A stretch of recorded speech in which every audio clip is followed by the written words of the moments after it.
r/pettyrevenge stepson lied about my kid being absent, so I got him banned from grandparents. The text message wasn't meant for me. I was folding laundry in the living room when my stepson Jake's phone buzzed on the coffee table. The screen lit up with a preview from Grandma Helen that made my blood freeze. So sorry little Tommy is sick again.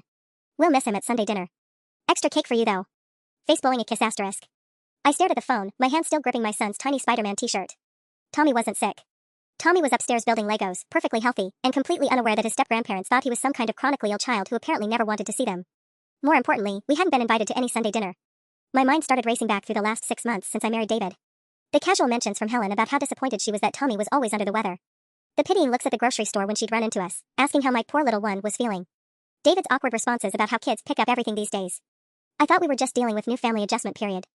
Helen and Robert had been Jake's primary grandparent figures since his mom died 4 years ago. They were wealthy, doting, and admittedly protective of their special relationship with him. I figured they needed time to warm up to the idea of another grandchild. Turns out, they thought they already had. Jake's bedroom door slammed upstairs. He was home from school. I heard his heavy footsteps on the stairs, and I quickly stepped away from his phone, my heart hammering. When he rounded the corner and saw me standing there, something flickered across his face. "Hey," he said, too casually, scooping up his phone. His eyes darted to the screen, and I watched his shoulders tense slightly when he saw the message notification. "How was school?" I asked, keeping my voice light. "Fine." He was already typing a response, his thumbs flying across the screen. "I'm going to Grandma and Grandpa's for dinner Sunday."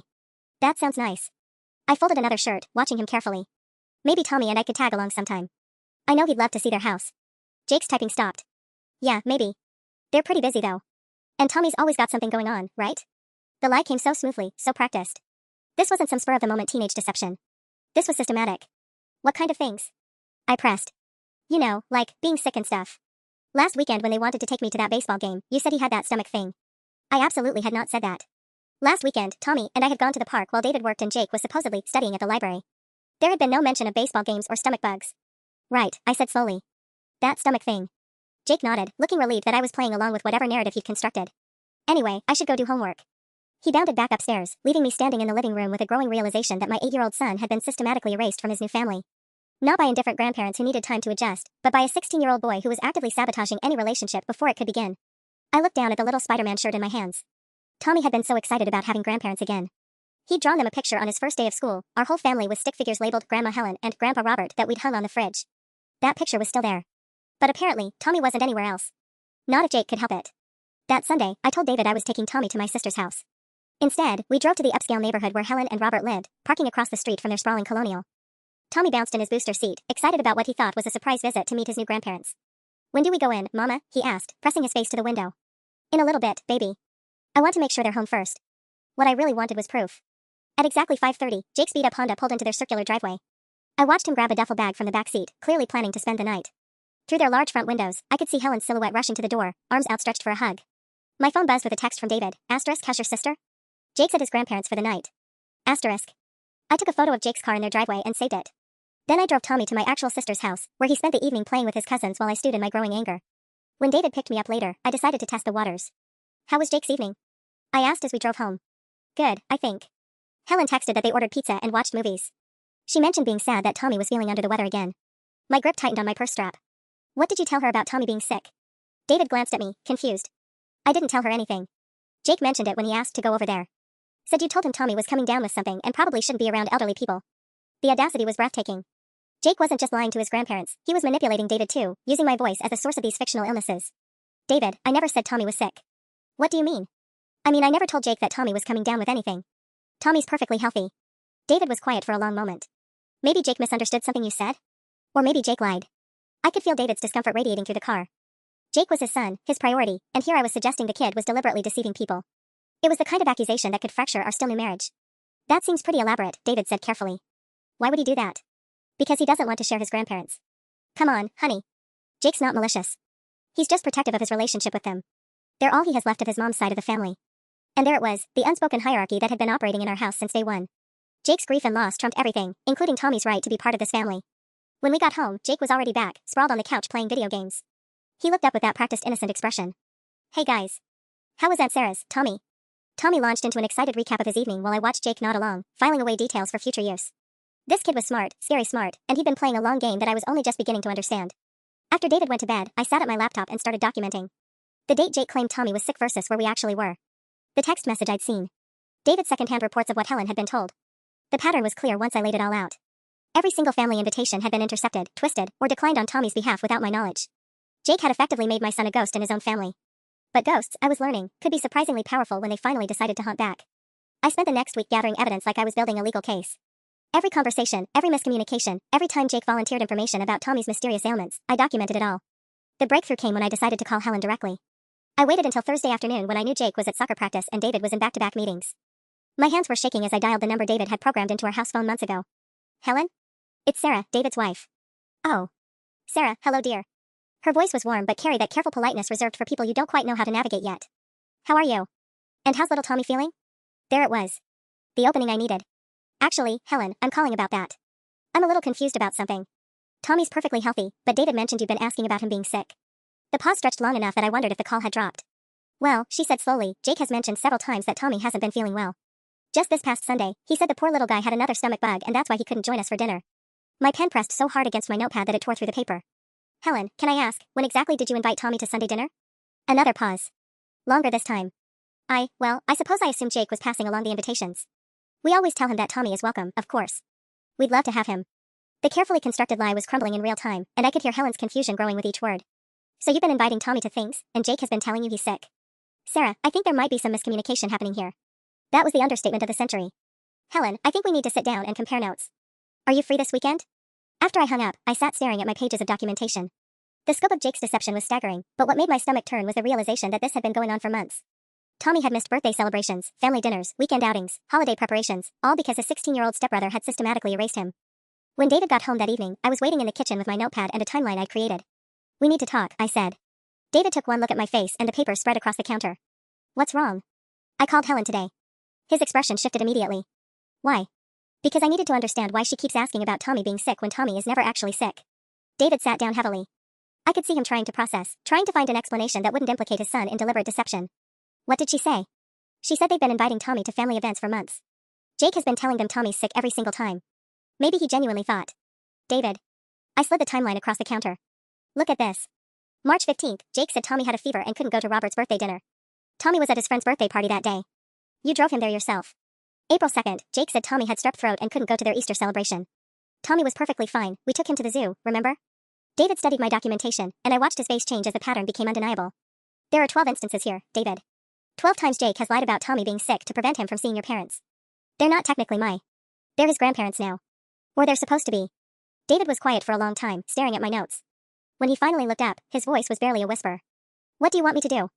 Before I could answer, we heard Jake's key in the front door. We'll finish this later, I said, gathering my papers. But as Jake called out his usual I'm home, I realized that finishing this conversation might mean choosing between his son and mine. And I was no longer sure which way David would choose. That night, I couldn't sleep. Every time I closed my eyes, I saw Tommy's hopeful face pressed against the car window, waiting to meet grandparents who thought he was too sick to love him. By 3 a.m., I was back at my laptop, diving deeper into the digital trail Jake had left behind. I started with his social media accounts. Jake wasn't particularly careful about privacy settings, and what I found made my chest tight with anger. Photo after photo of him with Helen and Robert at restaurants, sporting events, shopping trips. The captions told the story: dinner with the grandparents, baseball game with grandpa, grandma spoiling me again, face with tears of joy. But it was the comments that really got to me. Helen's responses were full of heart emojis and love you sweetie messages. Robert chimed in with my favorite grandson and inside jokes about their adventures. They clearly adored Jake, and Jake was basking in being their one and only grandchild. The most damning evidence came from a post dated 3 weeks ago. Jake had shared a photo of an expensive gaming setup in what was obviously Helen and Robert's house. The caption read, when you're the only grandkid and they set up a whole gaming room just for you, video game crown. The only grandkid. I screenshot everything, my anger building with each click. Jake wasn't just lying about Tommy being sick, he was actively cultivating his status as the sole heir to their affection. This wasn't teenage thoughtlessness. This was calculated emotional manipulation. The next morning, David left early for a client meeting, giving me the opening I needed. Jake was rushing around looking for his soccer cleats when I cornered him in the mudroom. Jake, can we talk for a minute? He glanced up, already reaching for his backpack. I'm gonna be late for school. This won't take long. I held up my phone, showing him the screenshot of his only grandkid post. I wanted to ask you about this. The color drained from his face, but he recovered quickly. What about it? Well, you're not actually the only grandkid anymore, are you? Jake's jaw tightened. Tommy's not really their grandson. He's just your kid. The casual cruelty of it hit me like a slap. Tommy is your father's stepson. That makes Helen and Robert his step-grandparents. They don't see it that way. Because you haven't given them the chance to see it any other way. Jake slung his backpack over his shoulder, avoiding my eyes. Look, they're old. They're set in their ways. Adding another kid to the mix would just stress them out. So you decided for them? I decided to protect them. The audacity was breathtaking. By lying about Tommy being sick. By keeping things simple. Jake's voice was getting defensive now, louder. You don't understand what they mean to me. They're all I have left of my mom. When she died, they promised they'd always be there for me. Just me. And there it was, the heart of it. Jake wasn't just protecting his relationship with his grandparents. He was protecting a promise made to a grieving 11-year-old boy who'd lost his mother. Jake, I said more gently, them loving Tommy doesn't mean they'll love you less. Doesn't it? His voice cracked slightly. You don't know them like I do. They get really excited about new projects, new people. What happens when the cute 8-year-old becomes their new favorite? What happens to me then? For a moment, I felt a flicker of sympathy. Jake wasn't just being malicious, he was terrified. But then I thought about Tommy drawing pictures for grandparents who didn't even know he existed, and my resolve hardened. So you decided to make sure they'd never get the chance to love him? Jake's expression shifted back to defiance. I decided to make sure I didn't lose the only family I have left. By stealing Tommy's. Tommy has you. And my dad. He doesn't need them. That's not your choice to make. Jake hefted his backpack higher. Yeah? Well, good luck proving any of this. It's my word against yours, and I'm their actual grandson. He was almost to the door when I called out, Jake? I already talked to Helen. His hand froze on the doorknob. She's very confused about why Tommy's been sick so much lately. We're meeting this weekend to clear things up. When Jake turned around, his face was pale but his eyes were furious. You had no right. I had every right. Tommy is my son. This is going to ruin everything. You already did that. Jake stared at me for a long moment, and I saw something calculating cross his features. Dad's not going to choose your side over mine. The threat was clear. Jake was prepared to make this a war, and he was confident about which of us David would protect. We'll see, I said. But as the front door slammed behind him, I wondered if Jake might be right. That evening, David came home with flowers and takeout from my favorite Thai restaurant. The gesture would have been sweet under normal circumstances, but given the timing, it felt like a preemptive peace offering. Rough day? I asked, accepting the bouquet. Jake called me at work. David set the food containers on the counter, not meeting my eyes. He said you two had a conversation this morning. Is that what he called it? David finally looked at me, and I could see the exhaustion in his face. Sarah, he's really upset. He thinks you're trying to turn Helen and Robert against him. I'm trying to get my son included in his own family. But the way you're going about it. What way, David? By telling the truth? David ran his hands through his hair. Jake explained what happened. He said there were some misunderstandings, maybe some miscommunications, but nothing malicious. He's worried that if you make this into a big confrontation with his grandparents, it'll damage his relationship with them. I stared at my husband, watching him parrot Jake's narrative with complete sincerity. Did he mention the part where he's been systematically lying about Tommy being sick for 6 months? He said there might have been some confusion about dates, times when Tommy wasn't feeling well. David, stop. I pulled out my phone and showed him the screenshots I'd taken. Look at this. When you're the only grandkid. Posted 3 weeks ago. Tommy's been part of this family for 6 months. David studied the post, his frown deepening. Okay, that's not great phrasing. But Sarah, you have to understand Jake's perspective. These people are his lifeline to his mother. When she died, they became his anchor. He's just scared of losing that. So Tommy should lose his chance at grandparents because Jake is scared? That's not what I'm saying. David's voice was getting strained. I'm saying maybe we need to approach this more gradually. Let Jake help introduce Tommy to Helen and Robert instead of going around him. Let Jake introduce Tommy? David, Jake has been actively preventing them from meeting for half a year. Because he was protecting what he thought was best for everyone involved. I felt something cold settle in my stomach. You're taking his side. I'm not taking sides. I'm trying to understand why my son felt like he needed to manage this situation. Manage? My voice pitched higher. He lied, David. Repeatedly. To you, to me, to his grandparents. He's been manipulating all of us. David's phone buzzed with a text. He glanced at it and his expression grew more troubled. It's Helen. She wants to move up our meeting to tomorrow. She says she's very concerned about some things that have come to light. Good. Sarah, Jake is panicking. What if this ruins his relationship with him? What if they feel like he's been deceiving them and they pull away from him entirely? What if Tommy never gets the chance to have grandparents because your son is a selfish liar? The words hung in the air like a slap. David's face went white. Don't call my son a liar. Then don't call his lies misunderstandings.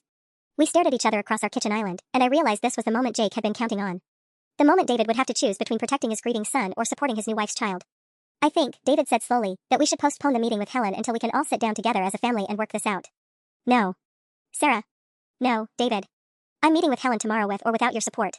Tommy deserves to know his step-grandparents, and they deserve to know him. If you want to keep protecting Jake's lies, that's your choice. But I'm done pretending this is anything other than what it is. David's phone buzzed again. This time it was Jake, *Dad, please don't let her ruin this. They're all I have left of Mom. *. I watched my husband read the message, saw his resolve crumble in real time. 1 week, he said quietly. Give me 1 week to talk to Jake, to help him understand that there's room for everyone in this family.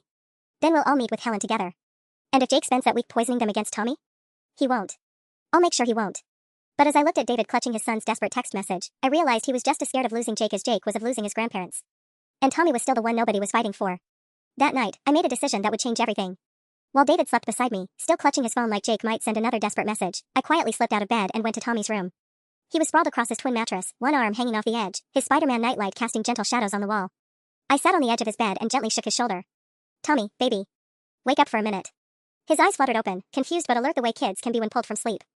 Mama? What's wrong? Nothing's wrong, sweetheart. I just need to ask you something important. I brushed his hair back from his forehead. Do you remember when Daddy got married to me, and we talked about how you'd have new grandparents? Tommy sat up, suddenly more awake. Grandma Helen and Grandpa Robert? That's right. How would you feel about meeting them this weekend?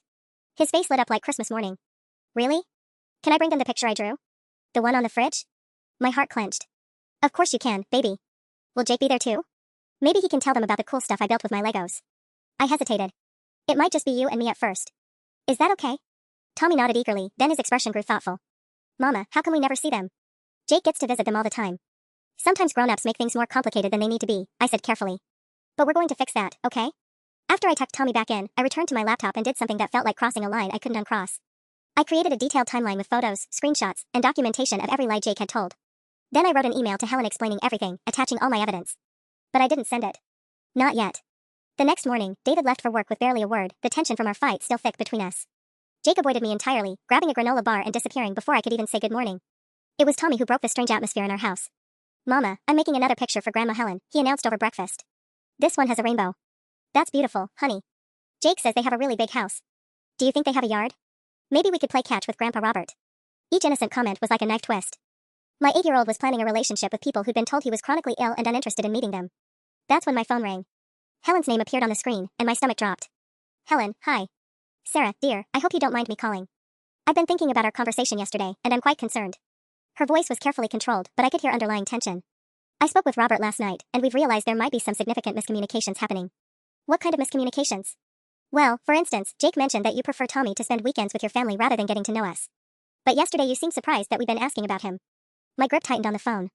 Jake had been covering his tracks, creating a narrative where I was the one keeping Tommy away. Helen, I think we really do need to meet in person. There are some things I need to show you.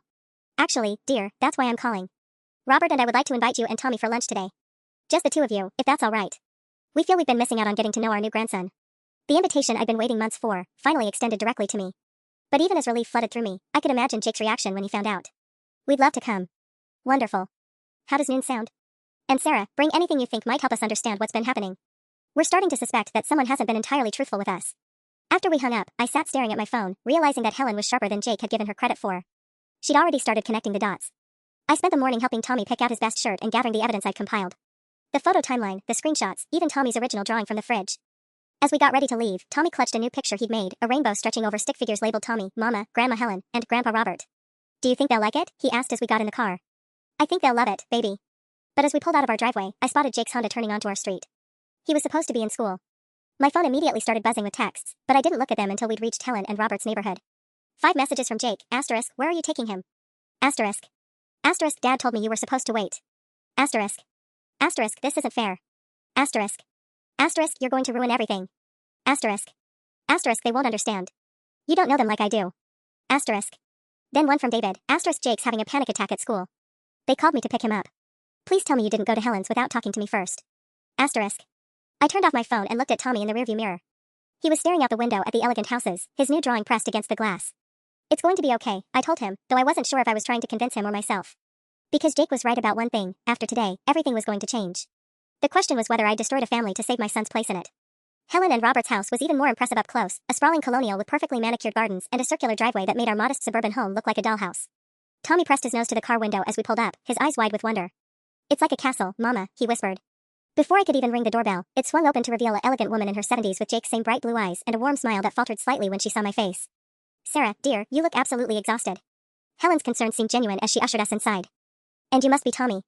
My son stepped forward with the careful politeness I taught him, extending his hand like a little gentleman. Nice to meet you, Grandma Helen.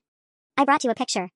I watched Helen's expression transform as she knelt to Tommy's level, accepting his rainbow drawing with the reverence usually reserved for priceless artwork. This is absolutely beautiful, sweetheart. Robert, come see what our grandson made for us. Robert appeared from what looked like a study, a distinguished man with silver hair and Jake's same lanky frame. His face lit up when he saw Tommy, but I caught the confused glance he exchanged with Helen. Well, hello there, young man. We've been wanting to meet you for quite some time. As they fawned over Tommy's drawing and he chattered excitedly about his Legos in school, I felt my phone vibrating incessantly in my purse. I could picture the string of increasingly frantic messages from both David and Jake, but I forced myself to focus on the scene unfolding before me. Tommy, would you like to see the garden? Robert asked. We have a koi pond. What's a koi pond? Big fish that are almost like pets. Come on, I'll show you. As they headed toward the back of the house, Helen gestured for me to follow her into an elegant sitting room lined with family photos. I noticed immediately that while there were dozens of pictures of Jake at various ages, there wasn't a single photo of Tommy or even our wedding. Now then, Helen said, settling into a wingback chair, I think it's time we had an honest conversation. I pulled out my folder of documentation, my hands trembling slightly. Helen, I need to show you something. But first, I need you to know that Tommy has never been sick on any of the days Jake said he was. Helen's perfectly composed expression didn't change, but her eyes sharpened. Go on. I spread out my timeline on the coffee table between us, pointing to the first entry. March 15th. Jake told you Tommy had a fever and couldn't come to Robert's birthday dinner. Here's a photo of Tommy at his friend's birthday party that same day, perfectly healthy. Helen studied the photo, then looked at the date stamp. I see. April 2nd. Jake said Tommy had strep throat and couldn't join Easter celebration. Here's a photo of Tommy at the zoo with David that day.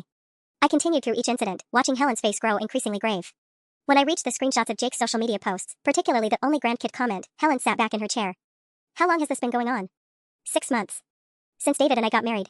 Helen was quiet for a long moment, staring at the evidence spread before her. Robert and I have been sending gifts for Tommy through Jake.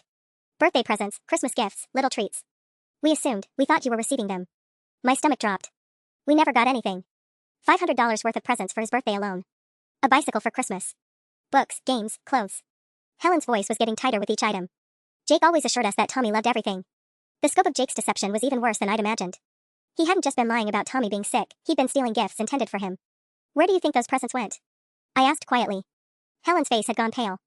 Jake mentioned having friends whose families were struggling. We thought it was sweet that he wanted to share with less fortunate children. My phone buzzed with an incoming call. David's name flashed on the screen. I need to take this, I said, stepping into the hallway. Sarah, where the hell are you? David's voice was strained with panic. Jake is completely falling apart. He thinks you're going to turn Helen and Robert against him completely. I'm at Helen and Robert's house with Tommy, having the conversation we should have had months ago. You promised you'd wait. I promised nothing. And David, it's worse than we thought. Jake has been stealing Tommy's gifts and giving them away. Silence on the other end. That's impossible. Helen has receipts. Hundreds of dollars worth of presents that never made it to Tommy. Sarah, you need to come home. Now. He's not handling this well. He's talking about running away, about how we don't understand what we're doing to him. Through the window, I could see Tommy and Robert by the koi pond, my son's face bright with joy as Robert pointed out different fish. It was the grandfather relationship Tommy had been dreaming of for months. David, our son, is finally meeting his grandparents. I'm not leaving. Tommy is fine. Jake is the one who needs us right now.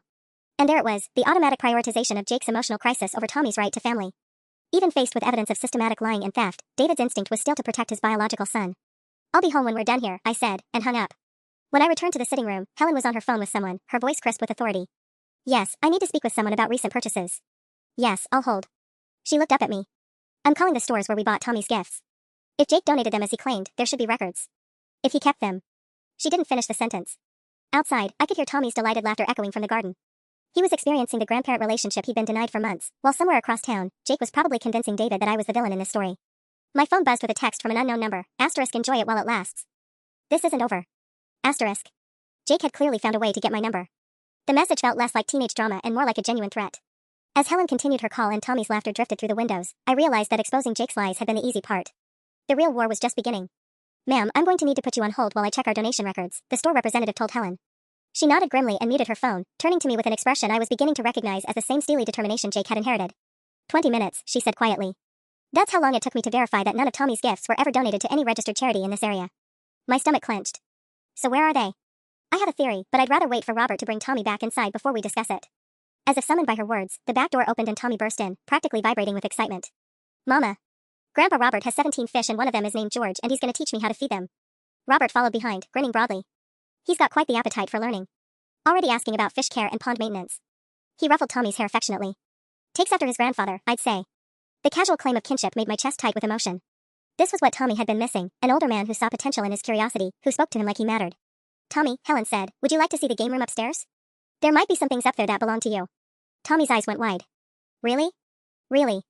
Robert, would you mind showing him while Sarah and I finish our conversation? As they headed upstairs, Helen's phone buzzed with a call back from the store. I listened with growing horror as she confirmed what we'd both suspected. Jake had returned several of Tommy's gifts for store credit, which he'd used to buy himself expensive gaming equipment and clothes. The bicycle was returned just last week, Helen said after hanging up. Apparently the charity decided they needed cash instead of toys. My phone started ringing again, David calling for the third time in 20 minutes. This time I answered. Sarah, you need to come home right now. David's voice was tight with barely controlled panic. Jake told me what really happened with the gifts. What's his version? He said he was keeping them safe because Tommy was too young for some of the items. He was planning to give them to him when he got older. The lies were getting more elaborate, more desperate. David, he returned them to the store for credit. Helen has the receipts. That can't be right. Jake wouldn't steal from a child. Your 16-year-old son has been systematically excluding my 8-year-old from his own family and stealing his gifts. How much clearer does this need to be? Jake is upstairs crying, Sarah. Actually crying. He's terrified that Helen and Robert are going to cut him off entirely because of this misunderstanding. It's not a misunderstanding when it's deliberate. From upstairs, I heard Tommy's voice raised in excitement, followed by what sounded like Helen's sharp intake of breath. Robert's voice carried down the stairs. Helen, you need to see this. I have to go, David. Sarah, wait. I hung up and hurried upstairs, following the voices to what was clearly a teenager's paradise: gaming consoles, a massive TV, expensive computer equipment, and shelves lined with unopened games and electronics. Tommy was standing in the middle of the room, holding a gaming headset that was still in its packaging. Mama, this has my name on it. Look. He turned the box toward me, and there it was, a gift tag reading, "For Tommy, love Grandma Helen and Grandpa Robert," in Helen's elegant handwriting. There are more, Robert said grimly, gesturing to a corner where at least a dozen wrapped packages sat untouched. All labeled for Tommy, all from the past 6 months. Helen was opening boxes with surgical precision, her face growing more thunderous with each discovery. The bicycle is in the garage, still assembled. Jake's been using it. My phone buzzed with a text from Jake, *, tell them I can explain everything. I was protecting the gifts. Tommy's too little for most of this stuff. *. I showed the message to Helen and Robert. Helen's laugh was sharp and humorless. Too little for books? For the art supplies? For the clothes we specifically bought in his size? Another text from Jake, *, I'm coming over to talk to them myself. Dad's driving me. *. My blood ran cold. Jake was about to walk into a room full of evidence of his lies, with grandparents who just discovered months of systematic deception and theft. And David was bringing him here, probably still believing this was all some terrible misunderstanding. Helen, I said quietly, Jake and David are on their way over. Her eyes met mine, and I saw something fierce and protective there, the same expression I'd seen on my own face when someone threatened Tommy. Good, she said, her voice deadly calm. It's time we all had a family meeting. The sound of car doors slamming in the driveway made Tommy look up from the gaming headset he'd been examining. Is that Daddy? Yes, baby. And Jake. I moved to the window and watched David and Jake hurrying up the front walkway. Even from this distance, I could see the tension in David's shoulders and Jake's agitated gestures as he spoke rapidly to his father. Maybe Jake can show me how all this stuff works. Tommy said brightly, completely oblivious to the storm about to break over our heads. Helen and Robert exchanged a look that could have frozen fire. In the past hour, they'd gone from confused grandparents to prosecutors building an airtight case. The evidence was spread throughout the room, opened gift boxes, receipts printed from Helen's phone calls, and a timeline that painted a picture of calculated deception. Tommy, sweetheart, Helen said gently, why don't you go with Grandpa Robert to get some cookies from the kitchen?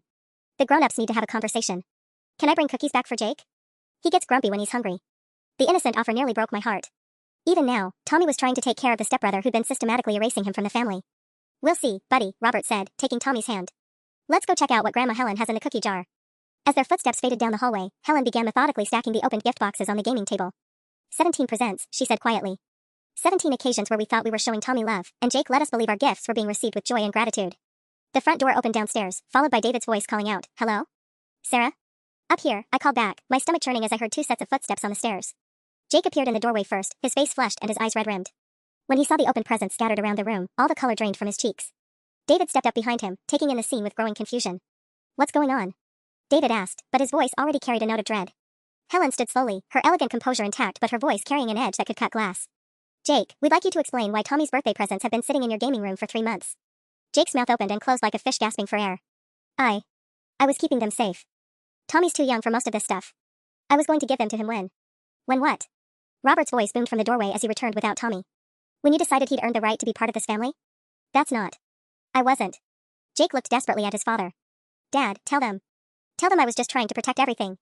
David was staring at the gift boxes, his face a mask of confusion and growing horror. Jake, why are Tommy's presents in your room? Because he would have broken them. He's 8, Dad. 8-year-olds don't take care of expensive electronics. So you took it upon yourself to be the custodian of gifts that weren't yours, Helen said coolly. And when you returned some of those gifts for store credit, was that also for Tommy's protection? Jake's face went white. You checked with the stores? Every single one. Helen held up a stack of printed emails. Would you like to explain why Tommy's bicycle was returned for credit that you used to upgrade your gaming setup? David sank into a chair like his legs had given out. Jake, please tell me this isn't what it looks like. It's not stealing. Jake's voice cracked with desperation. I was going to pay them back. I was going to replace everything before Tommy even knew about it. With what money? Robert's voice was deadly quiet. You don't have a job, son. I was going to get one. This summer. I had it all planned out. The lies were getting more frantic, more elaborate. I watched David's face cycle through disbelief, disappointment, and something that looked like grief. Jake, David said slowly, you've been lying to all of us for months. I was protecting our family. Jake shouted, tears starting to stream down his face. You don't understand what it was like before. When it was just me and Grandma and Grandpa. We were perfect. We were happy. And then she came along with her kid and suddenly I'm supposed to share everything? My grandparents, my dad, my entire life? The raw pain in his voice was real, but so was the selfishness underneath it. Tommy never asked you to share, I said quietly. He just wanted to be included. By taking everything that was mine. By existing, Helen said sharply. That's what this is really about, isn't it, Jake? You wanted Tommy to simply not exist in our world. From downstairs, I could hear Tommy's voice chattering happily to someone, probably the housekeeper. He had no idea that his entire future with his step-grandparents was being decided in the room above him. Jake wiped his nose on his sleeve, looking younger and more desperate than I'd ever seen him. I just wanted things to stay the same. Is that so horrible? When it means lying and stealing? Yes, Robert said firmly. When it means breaking an 8-year-old's heart? Absolutely. David finally stood up, his face pale but resolute. Jake, you owe everyone in this room an apology. Starting with Tommy. I'm not apologizing for protecting what's mine. The defiance in Jake's voice seemed to be the final straw for Helen. She straightened to her full height, every inch the family matriarch, and when she spoke, her words fell like a judge's gavel. Then you leave us no choice. Then you leave us no choice, Helen repeated, her voice carrying the authority of someone accustomed to making difficult decisions. Jake, you are no longer welcome in this house until you can acknowledge what you've done and make genuine amends. The silence that followed was deafening. Jake's face cycled through shock, disbelief, and then a rage so pure it made me take a step back. You can't do that, he screamed, his voice cracking. I'm your grandson. I'm Mom's son. You promised her you'd always take care of me. Helen's composure cracked slightly at the mention of Jake's mother. Your mother would be ashamed of what you become. She taught you better than this. Don't you dare talk about my mom. Jake whirled on me, his face twisted with fury. This is all your fault. Everything was fine before you came along with your perfect little kid. Now everyone thinks he's so special, so innocent. David moved between us, his hands raised. Jake, calm down. We can work through this. No, we can't. Jake's voice was getting higher, more hysterical. She's turned everyone against me. Even you, Dad. You're choosing her kid over your own son. I'm choosing honesty over lies, David said quietly, and I saw something break in Jake's expression. Fine. Jake's voice dropped to a whisper that was somehow more terrifying than his screaming. If that's how you all want it, fine. But this isn't over. He pushed past his father and stormed toward the stairs, his footsteps thundering through the house. Seconds later, we heard Tommy's confused voice from the kitchen. Jake? Where are you going? Don't you want cookies? The front door slammed hard enough to rattle the windows. David stood frozen in the middle of the gaming room, staring at the evidence of his son's deception spread across every surface. He's never been like this before, he said, his voice hollow. Even after his mom died, even during his worst moments, he was never cruel. Grief can make people do terrible things, Robert said gently. But it doesn't excuse them. My phone buzzed with a text from an unknown number. Asterisk, you think you've won? Just wait. Asterisk. Another message came through immediately after. Asterisk, Tommy's going to pay for what you did today. Asterisk. My blood turned to ice. He's threatening Tommy. David grabbed my phone, reading the messages with growing alarm. He's upset. He doesn't mean it. David, your son just threatened my 8-year-old child. He's not thinking clearly. I'll talk to him, You'll what? Helen interrupted sharply. You'll make more excuses? You'll find more ways to minimize his behavior? David's phone started ringing. Jake's name flashed on the screen. Don't answer it, I said quickly, but David was already swiping to accept the call. Jake, where are you? Come home so we can. Even from across the room, I could hear Jake's voice screaming through the speaker. I'm not coming home. Not ever. You chose them over me, so you can live with that choice. Jake, please. The line went dead. David immediately started calling back, but it went straight to voicemail. His phone's off, he said, panic creeping into his voice. What if he does something stupid? What if he runs away? It's going to be dark soon, and he's not thinking rationally. From downstairs came the sound of Tommy's footsteps and his bright voice. Mama? Can we stay for dinner? Grandpa Robert said he'd teach me how to play chess. The contrast between my son's innocent joy and the family crisis exploding around us was almost surreal. Tommy had finally found the grandparent relationship he'd been dreaming of, while Jake had destroyed his own in spectacular fashion. I need to go look for him, David said, already moving toward the door. I need to find Jake before he does something we'll all regret. But as I watched my husband prepare to chase after his son, I realized that Jake had orchestrated this perfectly. Even in defeat, even caught red-handed in months of lies and theft, he'd managed to make himself the victim who needed rescuing. And somehow, Tommy and I were once again left waiting to see if we'd have a place in this family.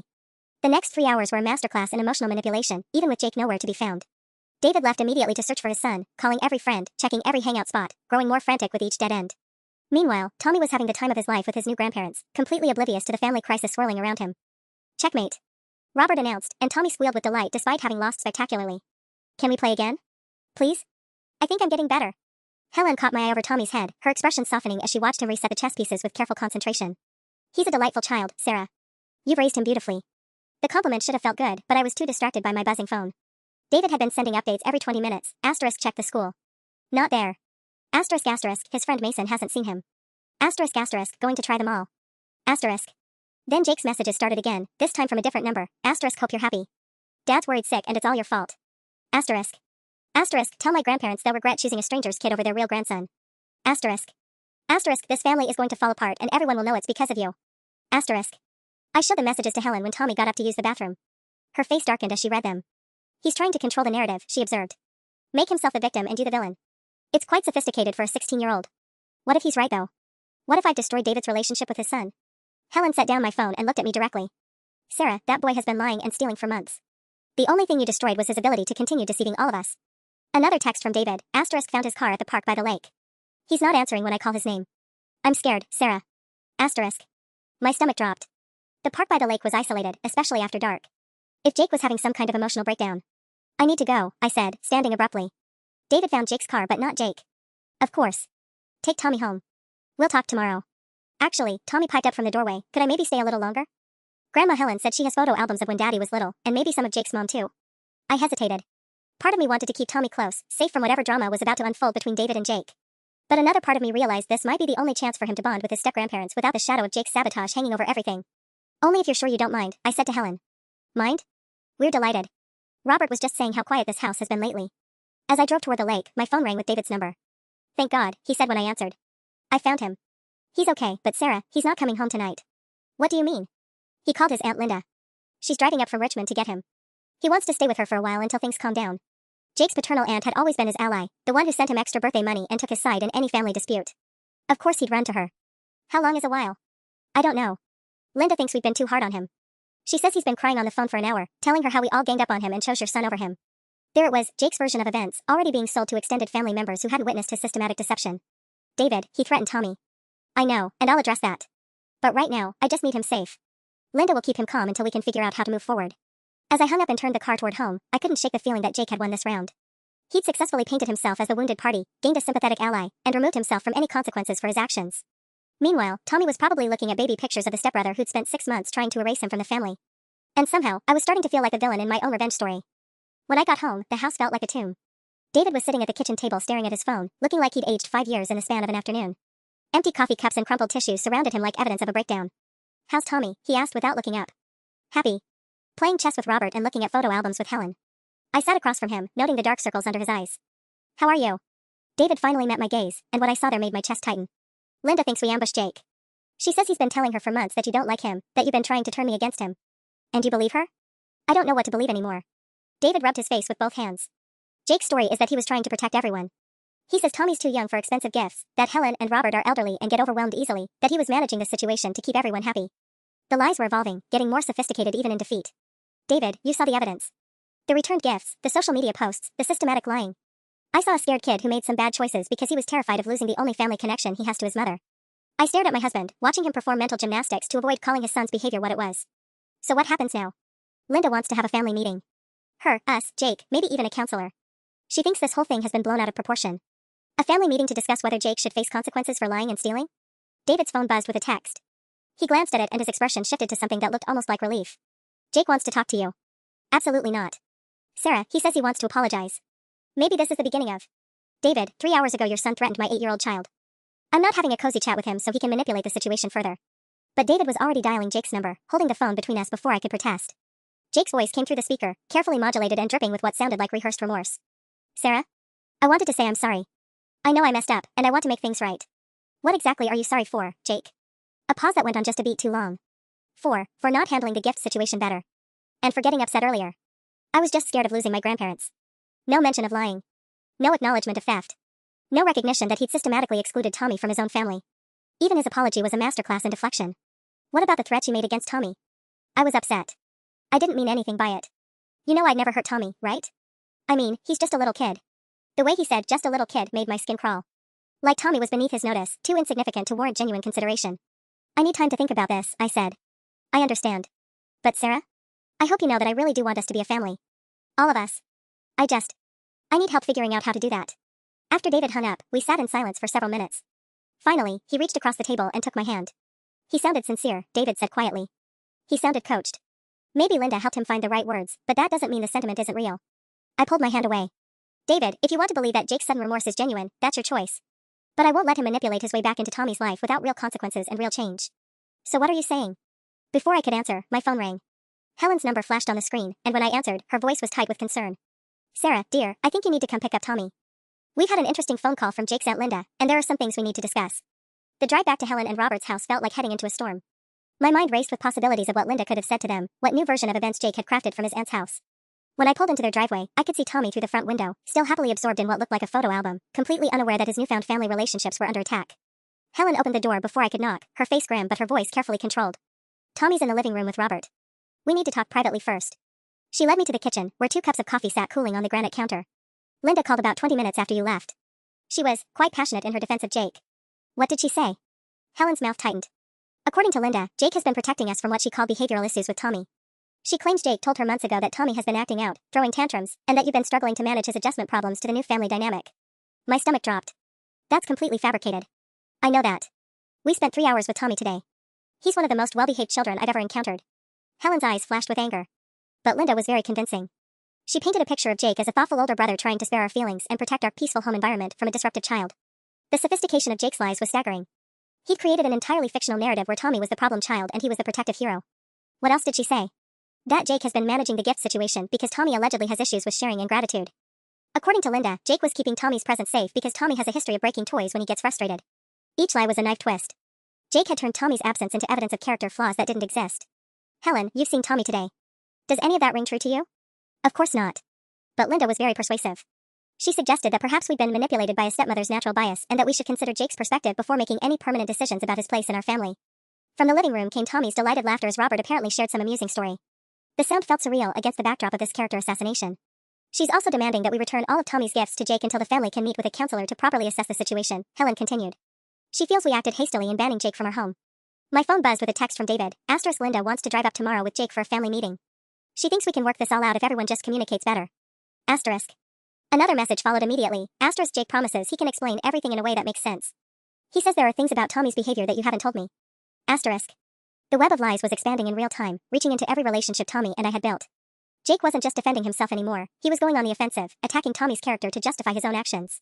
What did you tell Linda? I asked Helen. That we would consider her perspective but that our decision stands for now. She was not pleased. Helen paused, stirring her coffee though it had long since gone cold. She also mentioned that she's been in contact with several other family members, sharing Jake's side of the story. Apparently, there's growing concern that we've been too hasty in taking your word over Jake's. My blood ran cold. Jake wasn't just defending himself to his immediate family, he was conducting a full-scale campaign to turn David's entire extended family against Tommy and me. Sarah, Helen said quietly, I want you to know that Robert and I believe you completely. But I'm concerned about what this means for Tommy. If Jake succeeds in convincing the family that Tommy is the real problem, it could make things very difficult for all of you. From the living room, Tommy called out cheerfully, Mama. Come see this picture of Daddy when he was little. He looks just like me. The innocent joy in his voice broke something inside me. My 8-year-old son had no idea that his 16-year-old stepbrother was systematically destroying his reputation across an entire family network. What do we do? I asked Helen. Before she could answer, my phone rang. David's name flashed on the screen, but when I answered, it wasn't David's voice I heard.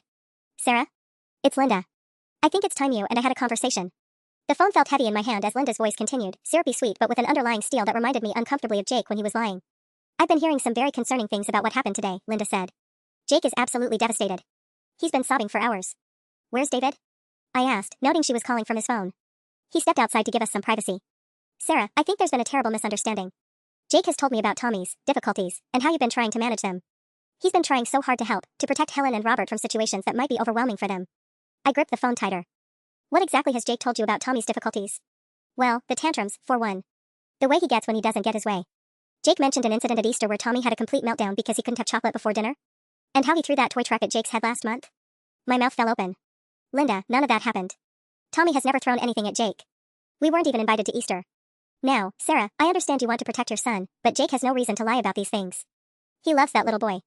He's been trying so hard to be a good big brother. The gaslighting was masterful. Linda spoke with such conviction that for a split second, I questioned my own memories. I want to see Tommy, Linda continued. Tonight.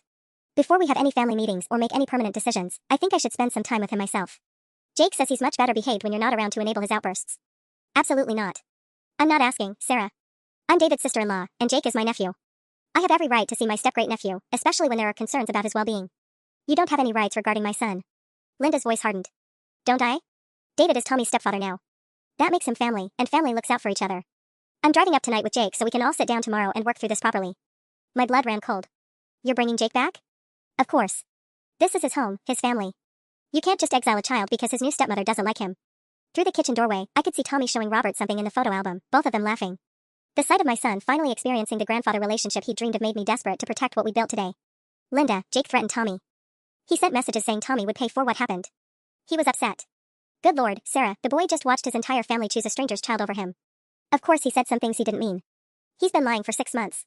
Stealing gifts. Systematically excluding Tommy. According to you.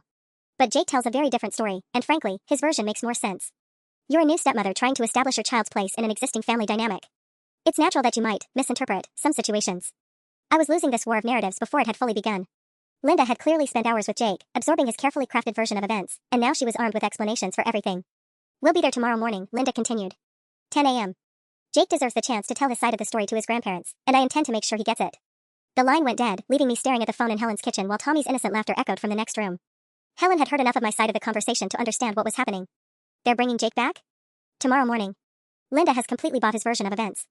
Then we'd better prepare for war, Helen said grimly. The next morning, I arrived at Helen and Robert's house at 9:30 a.m. with Tommy and a folder full of evidence that had grown overnight. I'd spent hours documenting everything, text screenshots, store receipts, even character references from Tommy's teacher and pediatrician. If Linda wanted a war of narratives, I was prepared to fight with facts. Tommy bounced excitedly in his car seat. Are we having a party with everyone today, Mama? Something like that, baby. Helen met us at the door, her expression grim but determined. They're already here. Linda, Jake, and David arrived 20 minutes ago. Through the living room doorway, I could see Jake sitting on the couch between David and a sharp-featured woman who had to be Linda. Jake looked appropriately contrite, red-rimmed eyes, slumped shoulders, the picture of a wounded teenager. When he saw me, he immediately looked down at his hands. Sarah. Linda stood, extending a hand with practiced warmth. Finally, we meet. I've heard so much about you. Tommy hid behind my legs, suddenly shy in the face of so many adults. Robert appeared and crouched to Tommy's level. Good morning, buddy. Want to help me feed the fish while the grown-ups talk? As Tommy nodded eagerly and followed Robert outside, Linda's demeanor shifted slightly. Now then, I think we need to clear the air. Jake has something he'd like to say. Jake stood slowly, his voice barely above a whisper. I want to apologize to everyone. I know I made some mistakes with the gifts and I should have communicated better about Tommy's needs. What specific mistakes? Helen asked sharply. I should have asked before keeping some of the presents safe. And I should have explained Tommy's situation better instead of just saying he was sick. Still no admission of lying. No acknowledgement of theft. Just mistakes and miscommunication. What situation? I demanded. Linda stepped forward. Sarah, Jake has been trying to protect you from some uncomfortable truths. He's told me about Tommy's behavioral issues, the tantrums, the aggression. Stop. Helen's voice cut through Linda's words like a blade. Just stop. She walked to the mantelpiece and retrieved a tablet I hadn't noticed before. Robert and I installed security cameras throughout our property last year after some break-ins in the neighborhood. Yesterday, after your phone call, Linda, we decided to review the footage from every single time Jake has visited us in the past 6 months. Jake's face went ashen. Would you like to see what we found? Helen turned the tablet toward the room. 6 months of footage showing Jake arriving alone every single time. 6 months of him telling us Tommy was too sick to come. 6 months of him accepting gifts meant for Tommy without a word of protest. She swiped to another video. Here's Jake 3 weeks ago, opening Tommy's birthday presents and putting them directly into his gaming room. And here, another swipe, is Jake loading Tommy's bicycle into his car. Linda's confident expression began to crack. That doesn't prove. Here's yesterday's audio from our kitchen security system. Helen pressed play, and Jake's voice filled the room. I was protecting our family. When it was just me and Grandma and Grandpa, we were perfect. Then she came along with her kid and suddenly I'm supposed to share everything? The silence stretched unbearably. Linda looked between Jake and the tablet, her narrative crumbling in real time. And Linda, Robert said, returning with Tommy, here's 6 hours of footage from yesterday showing the behaviorally troubled child you described. On screen, Tommy played chess, helped with dinner, said please and thank you, shared his cookies, and asked thoughtful questions about the koi pond. A perfectly normal, well-behaved 8-year-old. Jake buried his face in his hands. David stared at the footage with something that looked like grief. Linda opened and closed her mouth like a fish. I think, Helen said quietly, we're done with the lies now.